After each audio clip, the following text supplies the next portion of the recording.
माधुरी तू काय करते? मी पुरणपोळी बनवते. वाव. आम्हाला मावशीच्या गावी जायचं होतं, त्यामुळे मग त्यांच्यासाठी शेवग्याच्या शेंगा घेत होतो आणि मग सगळं आवरलं आणि निघालो होतो आम्ही. तर मग आम्हाला वाजीपूरमध्ये थांबायचं होतं साड्या घेण्यासाठी. तर मग तिथे साड्या वगैरे बघितल्या आणि मग नंतर एका ठिकाणी रस्त्यामध्ये रस घेतला होता. तर रिदूला पण दिला, तर मस्त रस वगैरे घेतला आणि मग निघालो.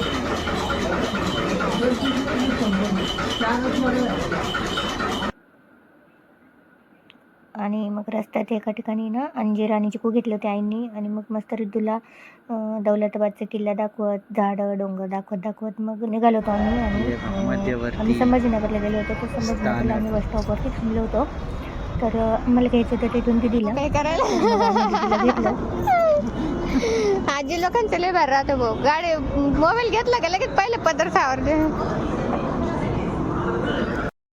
बस स्टॉपला आलेलो आहे. आम्हाला तिथून दिदीला घ्यायचंय आणि मग मावशीच्या घरी जायचंय, है ना आई? आई हॅलो कर, हॅलो हॅलो करा, हॅलो करा दा.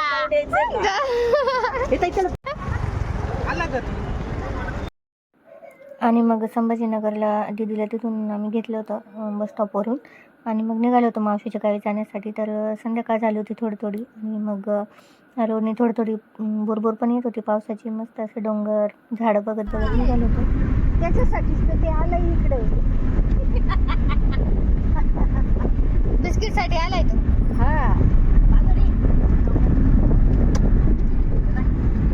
ते डोंगर काय आता ये इकडे चॅम्पियन आहे कंपनीचं. हे डोंगर चाललं आता तुझे 2-2 गंबुले.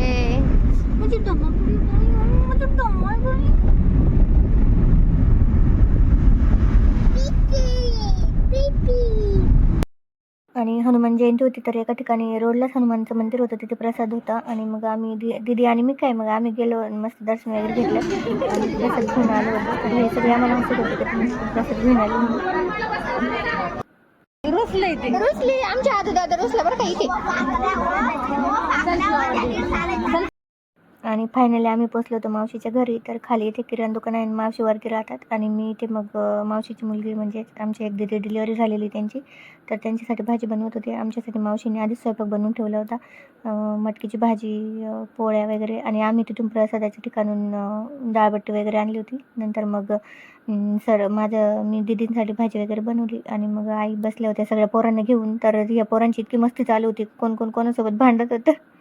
ब्रोकोली खाते का? दीदीची ब्रोकोली खाऊन बघा.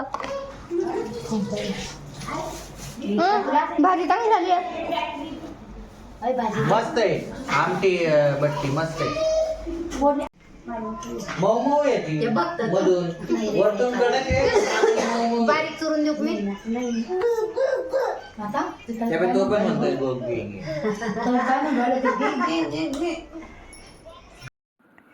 चला असेच नवीन व्लॉग बघण्यासाठी सबस्क्राईब करून ठेवा. बाय.